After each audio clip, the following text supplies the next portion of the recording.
मंच पर विराजमान कार्यक्रम की अध्यक्षता कर रहे यादव महासभा के सम्माननीय राष्ट्रीय अध्यक्ष, पूर्व सांसद,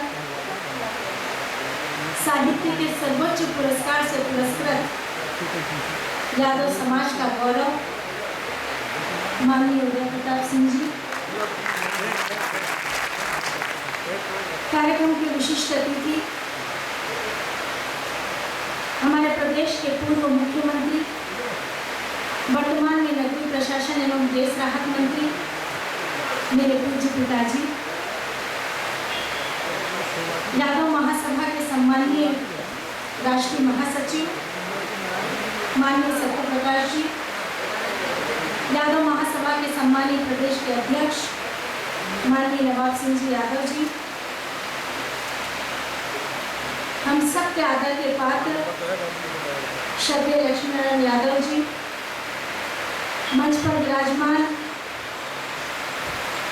यादव महासभा के समस्त सम्मानीय राष्ट्रीय पदाधिकारीगण,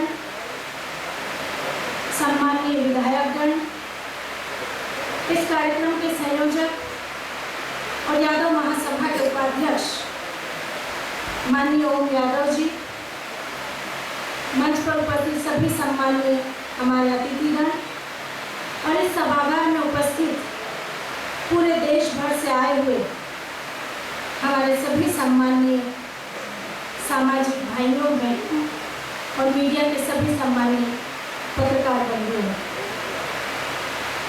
अखिल भारतीय यादव महासभा की राष्ट्रीय कार्य समिति को मध्य प्रदेश की राजधानी भोपाल में आयोजित करने के लिए सर्वप्रथम मैं संपूर्ण यादव महासभा का अपनी ओर से कोटि कोटि धन्यवाद ज्ञापित करता हूँ और इस कार्य समिति में आए हुए हमारे सभी सम्मान्य अतिथिजनों का राजा भोज की इस ऐतिहासिक नगरी में, झीलों के इस सुंदर शहर में हार्दिक हार्दिक वंदन करती हूँ, अभिनंदन करती हूँ।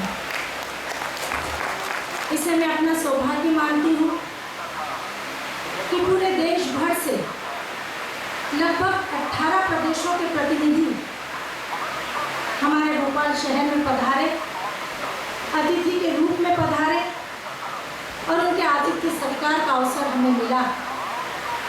हमारे मुख्यमंत्री जी हमेशा कहते हैं कि मेहमान जो हमारा होता है वो जान से प्यारा होता है। इसी बात को दृष्टिगत रखते हुए हमने हमारे आए हुए अतिथियों को हमारे शहर में किसी बात की कोई परेशानी ना हो, कष्ट ना हो, उसका पूरा प्रयास किया है और इस बात का भी प्रयास किया है कि ये राष्ट्रीय कार्य समिति आप सबके लिए एक यादगार राष्ट्रीय कार्य समिति हो।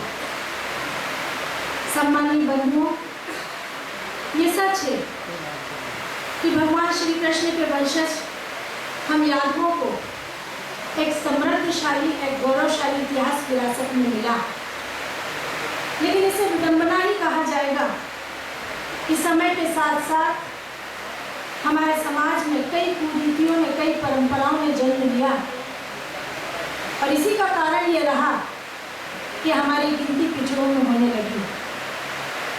आज मैं यदि समझती हूँ कि सबसे बड़ी आवश्यकता हमारे समाज को यदि किसी बात की है तो समाज पर लगे हुए इस बहुत बड़े कलंक को दूर करने की है।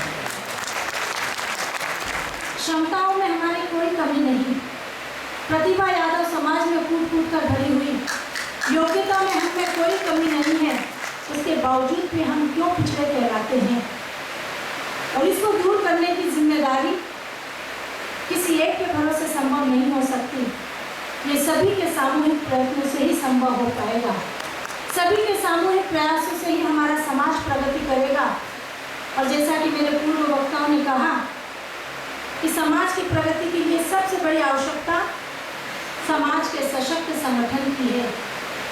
हम मानते हैं कि आज हमारा समाज का संगठन उतना सशक्त नहीं है जितना होना चाहिए था। समाज के एक एक व्यक्ति को अपनी निजी महत्वाकांक्षाएं त्याग कर सामाजिक विकास में योगदान देना होगा। और मैं समाज के सभी वरिष्ठ महानुभाव यहाँ बैठे हुए हैं, मैं उनसे भी ये विनती करना चाहूँगी कि समाज में ज़्यादा से ज़्यादा अवसर महिलाओं को और युवाओं को देने की अब आवश्यकता है,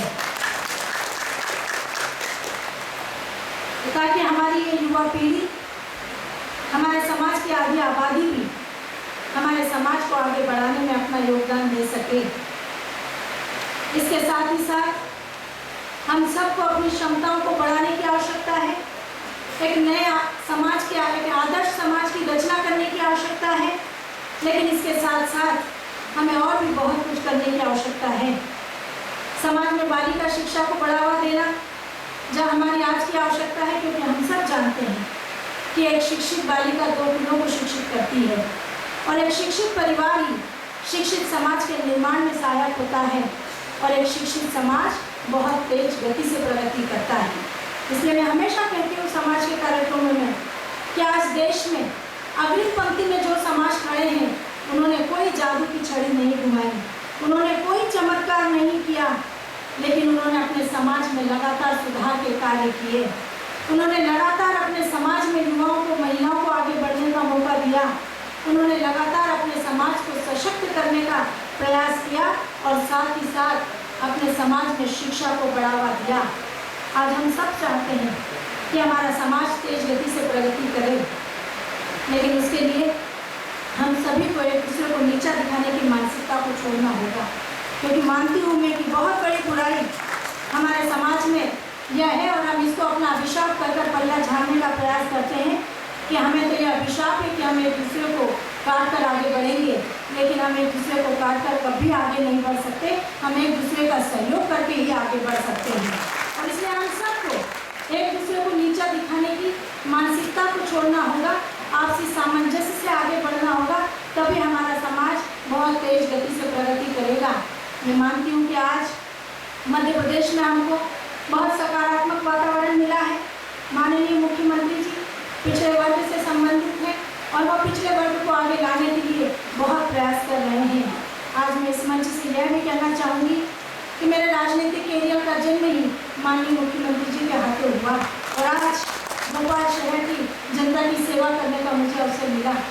मैं मानती हूँ कि आज जो वातावरण हमें मिला है, उस वातावरण का पूरा उपयोग करके हमें अपनी क्षमताओं को सिद्ध करना है। हमें बताना है कि वास्तव में हमारा समाज जिसमें क्षमता है, जिसमें योग्यता है, जिसमें प्रतिभा है, कूट कर भरी हुई है। यदि आप कहीं भी अवसर मिलता है तो उस अवसर को हम चूकते नहीं हैं, बल्कि अपनी क्षमताओं को सिद्ध करके दिखाते हैं। लेकिन इसके साथ ही साथ आज समाज में जिस प्रकार के वातावरण हमें प्रदेश में मिला है, उसमें आगे बढ़ने के लिए माननीय मुख्यमंत्री जी ने हर कदम पर ये कहा कि हम चाहते हैं कि अधोसंरचनात्मक विकास प्रदेश का हो, लेकिन उसके साथ साथ सामाजिक विकास भी हो।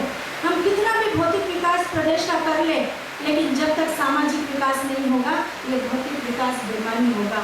और इसलिए वो लगातार हर समाज को समाज की मुख्य धारा में लाने का प्रयास कर रहे हैं। पिछड़े वर्गों के लिए कई कल्याणकारी योजनाएं संचालित कर रहे हैं। ये हम सब की जिम्मेदारी है कि उन कल्याणकारी योजनाओं का ज़्यादा से ज़्यादा लाभ लेते हुए हम अपने समाज के लोगों को उसका लाभ दिलाएं और हमारे समाज को प्रगति की राह पर आगे बढ़ाएं। आज के इस अवसर पर मैं राष्ट्रीय कार्य समिति के सभी सम्मानित पदाधिकारियों का हृदय से स्वागत करते हुए ये विश्वास व्यक्त करती हूँ कि ये कार्य समिति में निश्चित रूप से बहुत ठोस निर्णय लिए जाएंगे, बहुत महत्वपूर्ण निर्णय लिए जाएंगे, जो आने वाले समय में हमारे समाज के लिए निश्चित रूप से मील का पत्थर साबित होंगे। इन्हीं शब्दों के साथ, इन्हीं शुभकामनाओं के साथ मैं आप सभी को दोपहर में प्रीति भोज पर अपने निवास पर सादर आमंत्रित करती हूँ। आप सभी दोपहर के प्रीति भोज में हमारे निवास पर भोजन के लिए सादर आमंत्रित रहेंगे, ऐसा मेरा विश्वास है। बहुत बहुत धन्यवाद। जय हिंद। बहुत बहुत धन्यवाद बहन कृष्णा जी। निश्चित रूप से आपका उद्बोधन हम सभी के लिए अनुकरणीय रहा है और मैं उम्मीद करता हूं कि यहाँ उपस्थित जनसमूह उसका अनुकरण करके प्रगति के पथ पर बढ़ने की चेष्टा करेगा। बहुत बहुत धन्यवाद आदरणीय कृष्णा जी। अब मैं परम पूज्य हमारे आदरणीय बाबूलाल गौर जी, जो मध्य प्रदेश के पूर्व मुख्यमंत्री एवं मध्य प्रदेश शासन के वरिष्ठ मंत्री हैं, उन्हें सादर आमंत्रित करता हूँ कि वो आए और हम सभी को अपने आशीष वचनों से लाभान्वित करें। आदरणीय गौर साहब, तालियों की गड़गड़ाहट के साथ